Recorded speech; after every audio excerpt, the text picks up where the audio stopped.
Bismillahirrahmanirrahim. Hijrah kasih penyakit sama Allah. Bukan tambah sehat, tambah sakit. Kadang-kala disakitin di tubuhnya oleh manusia. Dan kalian akan mendengar, nih persiapkan dirimu. Ketika engkau hijrah buat Allah SWT, maka perkara-perkara yang harus dilewatin ini, ya mau gak mau engkau akan melewatinya. Karena memang engkau udah tahu jalan menuju kepada Allah itu penuh dengan perjuangan dan pengorbanan. Hartamu, dirimu, engkau akan mendengar cacian, makian. Dibully, didiamkan, diasingkan, diisolasi, apa aja. Bentuk gangguan akan didapati oleh. Dan Nabi udah merasakan hal itu. Para sahabat Nabi merasakan hal itu. Ketika mereka di Mekah. Ketika Nabi SAW sampai Medina. Apakah selesai ujian tersebut? Enggak, jemaah. Bahkan di antara sebab turunnya ayat ini. Rasul SAW bersama para sahabatnya. Itu melewatin perkumpulan orang-orang Ansar. Di situ ada Abdullah bin Ubay bin Salul. Dia kayaknya belum masuk Islam waktu itu. Nabi datang ke mereka ya, naik keledai apa waktu itu sehingga berdebu tangannya. Akhirnya marah nih Abdullah bin Ubay bin Salul. Tolong jauhkan kami dari debu-debu ini, kata dia. Lalu Nabi mendakwain orang-orang yang lagi duduk ini. Apa kata Abdullah bin Ubay bin Salul? Udah gini aja. Kau gak usah ke tempat-tempat kami. Kau gak usah dakwah-dakwah ke sini. Kalau ada orang-orang kami yang datang kepadamu, ajarin. Tapi gak usah ke sini-sini. Subhanallah. Itu Nabi SAW. Sampai akhirnya terjadi keributan. Di antara para sahabat pada waktu itu. Turun ayat ini. Maka Allah katakan, wa in tasbiru. Kalau kalian sabar. Sabar menghadapi hal itu. Ujian itu akan datang. Di diri kita, di harta kita. Di hati kita. Dan kalian bertakwa kepada Allah, laksanakan perintahnya, jauhi larangannya. Itu hal yang memang harus diutamakan. Mau gak mau harus seperti itu. Baik. Anak akan bercerita tentang dua sahabat Nabi. Yang satu bernama Abu Jandal. Bukan Abu Janda ya. Abu Jandal. Abu Jandal bin Suhail bin Amr. Pada tahun ke-6 Hijriah, Nabi alaihi salatu wassalam datang ke kota Mekah untuk umrah. Tapi ternyata batal umrah tersebut. Karena orang-orang musyrikin tidak menerima kedatangan para sahabat Nabi dan Rasul SAW. Apa yang terjadi? Terjadi perdamaian, genjatan senjata selama 10 tahun. Genjatan senjata selama 10 tahun ini, di situ ada beberapa persyaratan. Di antara persyaratannya, kalau ada orang Mekah yang hijrah, yang meninggalkan kota Mekah, mau hijrah ke kota Madinah, maka Nabi Muhammad SAW harus mengembalikan orang itu ke Mekah. Ini Muslim. Muslim hijrah, meninggalkan Mekah, masuk ke kota Madinah harus dibalikin. Ini syaratnya. Kalau ada orang Madinah yang murtad, orang Madinah, yang dia mau kembali ke Mekah, maka Nabi Muhammad SAW nggak boleh ngambil dia. Ya udah, dia mau ke Mekah, biar ke Mekah. Kumpul sama orang musyrik, biar kumpul sama musyrik. Jadi kalau dilihat, perjanjian ini mengenakkan orang-orang musyrikin dan menyakiti umat Islam. Tapi karena kondisinya memang dalam tekanan, akhirnya disetujui perjanjian itu. Dalam kondisi menulis perjanjian tersebut, datanglah Abu Jandal. Putranya Suhail bin Amr. Suhail bin Amr ini delegasi orang musyrikin untuk menaikkan perjanjian. Putranya datang. dari Mekah. Disebutkan wa huwa fi quyudihi, dalam kondisi dia itu diikat sama bapaknya. Jadi putranya Suhail ini masuk Islam. Bapaknya nggak mau anaknya hijrah. Maka lari menuju gelundung, ngelinding dia sampai menuju ke Nabi SAW dalam kondisi dia diikat. Ketika sampai, bapaknya berdiri. Mendekati putranya, dipukul wajah putranya. Lalu bapaknya mengatakan, "Hada ya Muhammad, awwalu man uqadika alaihi an taruddahu ilayya." Nih, yang harus pertama engkau balikin ke kami. Perjanjian, kalau ada orang Mekah yang ke Madinah atau mau ikut Nabi SAW harus dibalikin ke Mekah. Ini yang aku tuntut pertama untuk engkau kembalikan. Di situ Nabi SAW mengatakan, ya kan belum selesai perjanjiannya ini tuh. Kalau engkau tidak mau, nggak ada perjanjian. Subhanallah, Nabi kesian sama Abu Jandal. Mau dibalikin ke Mekah. Bapaknya kayak gitu. Subhanallah. Nanti bapaknya masuk Islam. Tapi pada akhirnya jemaah. Kata Nabi SAW, ya udah, tafadhal. Abu Jandal tuh dibawa sama bapaknya. Sambil teriak mengatakan, "Ya ma'asyaral muslimin, a'uraddu ilal musyrikin."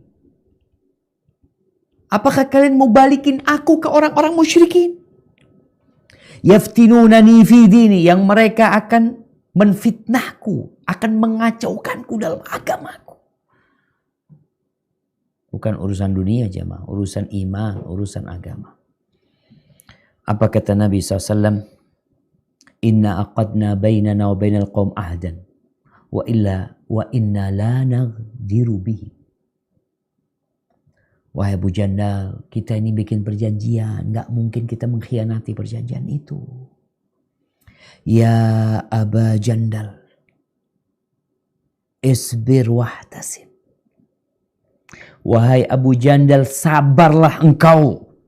Nih, wahtasib, dan hendaklah engkau mengharap kepada Allah Azza wa Jal balasan. Fa innallaha ja'ilun laka waliman ma'aka farajan wa makhraja. Sesungguhnya Allah Jalla Jalaluhu akan menjadikan buat engkau dan orang-orang yang bersamamu solusi dan jalan keluar. Jemaah, apa kata Abu Jandal? Apakah dia kemudian menangis? Kemudian dia merasa disia-siakan oleh umat Islam? Lah. Dia menerima. Karena hijrahnya untuk Allah Azza wa Jal. Dan dia yakin akan kebenaran yang dia peluk. Dan memang harus melewati itu. Dibawa nih. Selesai. Ada satu lagi. Sama, namanya Abu Basir. Dia itu disiksa sama keluarganya di Mekah. Di penjara Mekah. Abu Basir ini subhanallah jemaah. Dia ini orang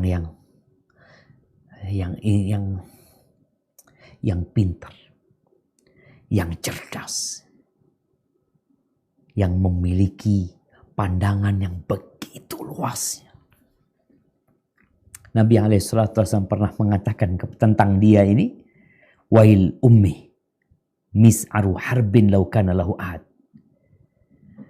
Nabi itu ngelihat kondisinya Abu Basir ini, dia itu orang yang dapat mengorbankan perang kalau ada yang bersama dia. Satu orang yang bersama dia, perang bisa dia korbankan, dia kobarkan. Nabi memuji Abu Basir ini. Abu Basir di penjara di Mekah. Tapi subhanallah, dia bisa lari dari penjara Mekah, dari siksaan orang-orang musyrikin, sampai ke kota Madinah. Lalu, orang musyrikin ini mengirim 2 orang. Mereka tahu Abu Basir udah nyampe Madinah. Datang Abu Basir menjumpai Nabi SAW. 2 orang musyrikin sampai ke kota Madinah untuk menyusul Abu Basir. Faqalu al-ahad alladhi ja'alta lana. Perjanjiannya tolong dipenuhin. Ya udah. Nabi mau tidak mau, beliau tidak pernah berkhianat. Maka beliau mengembalikan Abu Basir kepada 2 orang ini. Dibawalah Abu Basir sampai ke Dzul Hulaifah. Dzul Hulaifah itu miqatnya penduduk Madinah yang dikenal sekarang Bi'r Ali ya. Sampai ke Dzul Hulaifah sana, mereka singgah, mereka ya mungkin sarapan, mungkin makan siang, mereka makan kurma. Lalu Abu Basir mengatakan kepada Abu Basir, nerima jamaah. Dia dibalikin sama Nabi SAW. Dia tahu udah ada perjanjian. Dan Nabi SAW menyuruh dia bersabar. Ya udah sabar. Akan ada solusi. Fa inna ma'al usri yusra. Ini yang harus diyakini setiap orang yang hijrah. Tatkala dia mendapati jalan buntu, dia mendapati pintu terkunci, dia harus yakin. Fa inna ma'al usri yusra. Abu Basir, ya udah. Lagi ngobrol, lagi makan kurma ini, Abu Basir ngomong. Yang lihat, wallahi inni la ara sayfaka hadha fulan jaydan. Wahai fulan, aku lihat pedangmu ini bagus banget gitu loh. Kata Abu Basir. Lalu dikeluarkan pedangnya. Ajal wallahi innahu la jayyid. Betul, ini pedang beneran nih. Aku udah nyoba dengan pedang ini. Aku udah nyoba, selesai udah banyak yang ditebas dengan pedangnya. Kata Abu Basir, coba aku lihat. Subhanallah. Dikasihkan kepada Abu Basir pedangnya ini. Dipegang sama Abu Basir. Ditebas orang ini, mati. Mati. Perjanjiannya kan antara Nabi. Nabi udah balikin. Ya udah diserahkan sama dia. Dibunuh sama Abu Basir orang. Yang satunya lari kabur. Sampai orang itu masuk ke Madinah. Karena lebih dekat ke Madinah daripada kabur ke Mekah. Dzul Hulaifah ini baru 11 kilo dari kota Madinah. Maka orang yang kedua ini lari ke dalam kota Madinah. Sampai ke Masjid Nabawi. Nabi melihatnya. Nabi kelihatan orang ini ketakutan. Qatala wallahi sahibi. Wa inni lamaktul. Kata orang ini, temanku udah dibunuh sama Abu Basir. Sekarang dia kayaknya mau bunuh aku, kata dia. Lalu datang Abu Basir. Abu Basir datang. Dengan pedangnya dia menjumpai Nabi SAW. Ya Nabi Allah. Qad awfallahu dhimmatak. Wa qad raddattani ilaihim. Thumma anjani Allah minhu. Ya Rasulullah, engkau sudah memenuhi perjanjianmu. Dan engkau sudah mengembalikan aku kepada mereka. Tapi Allah menyelamatkan aku dari mereka. Jadi urusannya sekarang bukan urusan sama Nabi SAW. Di situ Nabi mengatakan, nih Abu Basir ini bisa mengobarkan api peperangan. Kalau ada yang bersama dia. Ketika Abu Basir mendengarkan ucapan Nabi SAW ini, Abu Basir yakin Nabi ini mau balikin dia ke kota Mekah lagi. Akhirnya Abu Basir kabur, jemaah. Meninggalkan kota Madinah, berangkat ke Saiful Bahar. Ke satu tempat di sana. Subhanallah. Abu Jandal kabur juga dari Mekah. Masuk Madinah gak diterima sama Nabi SAW. Ini orang mau hijrah, mau kembali kepada Allah dan Rasulnya. Gak diterima karena perjanjiannya udah gak boleh. Akhirnya bergabung sama Abu Basir. Dan Nabi mengatakan nih, Abu Basir kalau ada satu orang yang bersama dia, jadi itu jemaah. Betul yang terjadi. Kafilah-kafilah dagang Quraisy ini, kalau lewat jalan situ, maka dirampok sama Abu Basir. Dirampas mereka. Akhirnya ketakutan orang-orang musyrikin. Apa yang terjadi? Mereka datang kepada Nabi SAW mengatakan, ya Rasulullah, udahlah, kalau ada yang masuk Islam, ada yang mau hijrah dari kota Mekah ke kota Madinah, engkau terima. Mereka sendiri yang membatalkan perjanjian itu. Artinya Allah akan memberikan solusi. Mungkin dalam pandangan kita, kok seperti itu sih? Ya, memang ujian itu harus dilewati. Agar terbukti hijrahmu untuk siapa. Coba kita lihat bagaimana Allah Azza wa Jalla menceritakan tukang sihirnya Fir'aun. Ketika hijrah, ketika mereka beriman, apa yang terjadi sama mereka? Coba dibuka firman Allah Azza wa Jalla di surat Asy-Syu'ara.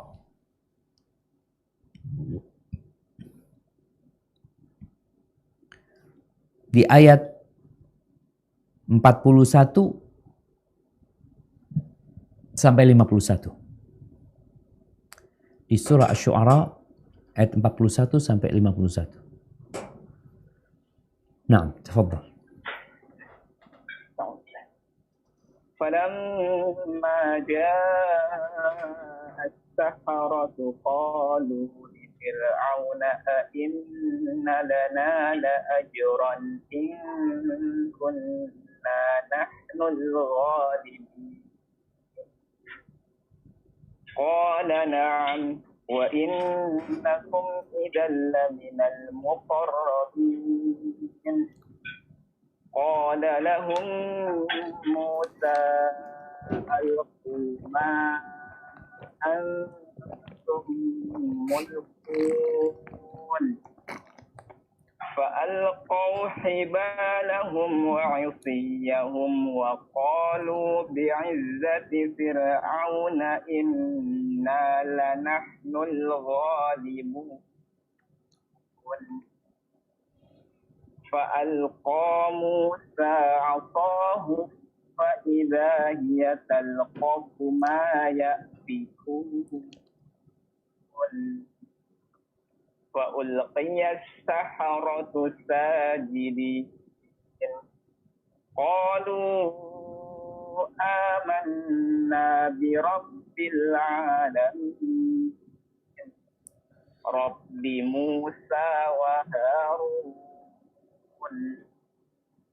قال آمنتم له قبل أن آذن لكم إنه لكبيركم الذي علمكم السحر فلسوف تعلمون لأقطعن أيديكم وأرجلكم من خلاف ولأصلبنكم أجمعين قالوا لا ضير إنا إلى ربنا منقلبون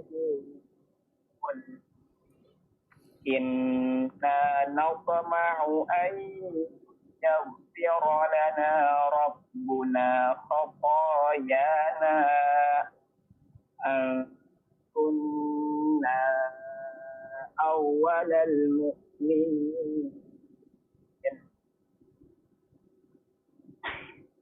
Yang artinya, maka ketika para penyihir datang, mereka berkata kepada Fir'aun, apakah kami benar-benar akan mendapatkan imbalan yang besar jika kami yang menang?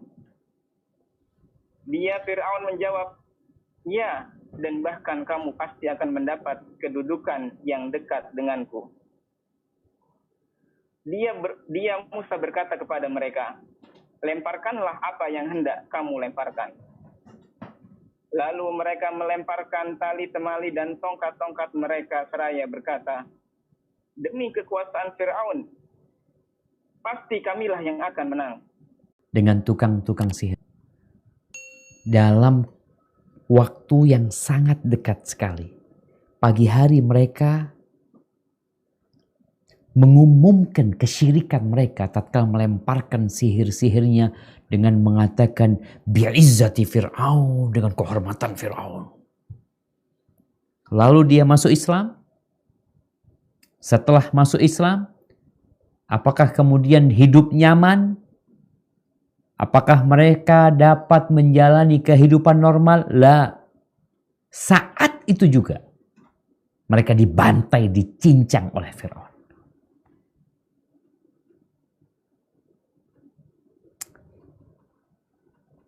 Allah menceritakan bagaimana Fir'aun mengatakan la uqatti'anna aydiyakum wa arjulakum min khilaf. Aku akan potong-potong kaki dan tangan kalian secara silang. Wala usallibannakum ajma'in, dan aku akan menyalib kalian, mau disalib semuanya. Kenapa disalib? Untuk memberikan pelajaran kepada penduduk Mesir. Nggak ada lagi yang beriman. Kenapa? Kalau beriman, akhirnya seperti itu. Apakah kemudian tukang-tukang sihir Fir'aun dengan ancaman itu mundur dari keislaman mereka? Mundur dari hijrah mereka? Mereka mengatakan, qalu la dhair. Enggak, itu enggak akan membahayakan kami. Kalaupun engkau akan menyiksa kami, hanya urusan dunia sebentar, selesai habis kita. Orang yang hijrahnya karena Allah Azza wa Jal, apapun yang akan dia hadapi, maka dia akan sabar menjalaninya. Karena dia tahu dengan hakikat kehidupan dunia ini. Dan dia tahu bahwasanya, ya nggak mau sekarang, nggak sekarang atau besok kita juga akan pergi meninggalkan dunia ini. Ahibati fillah. Maka bagi yang udah hijrah ini, menjaga niatnya, menjaga kesabarannya, dan ketahuilah bahwa jalan hijrah ini penuh dengan tantangan. Ada di masa Nabi alaihi salatu wassalam, ya, seorang Nasrani, disebutkan dalam hadis Bukhari dan Muslim. Ada orang Nasrani ini masuk Islam. Kemudian dia hafal surat Al-Baqarah, hafal surat Ali Imran, dan dia juga menuliskan wahyu buat Nabi SAW. Lalu dia murtad. Bayangkan, sempat menulis wahyu. Lalu dia murtad, kemudian dia bergabung sama orang-orang musyrikin, orang-orang Nasara. Lalu Allah mematikan dia. Dan dia berkata, Muhammad tuh gak tahu kecuali apa yang aku tuliskan buat dia. Subhanallah. Ketika dia mati, dikuburkan sama orang-orang musyrikin. Paginya udah keluar dari tanah. Ditolak sama tanah. Mereka mengatakan, oh ini kerjaannya pengikutnya Muhammad SAW. Karena dia termasuk yang murtad, akhirnya digali kuburannya, dikeluarkan. Besoknya juga mereka gali lagi, lebih dalam lagi. Ternyata dikeluarkan lagi sama Allah Azza wa Jalla. Sampai yang ketiga, mereka tahu kalau ini bukan perbuatan manusia. Maka kemudian dilemparin batu, orang ini tidak dikubur. Kita yang sudah hijrah pun gak tahu bagaimana akhir hayat kita. Maka terus berdoa memohon kepada Allah istiqamah. Dan semoga Allah mematikan kita dalam kondisi husnul khatimah.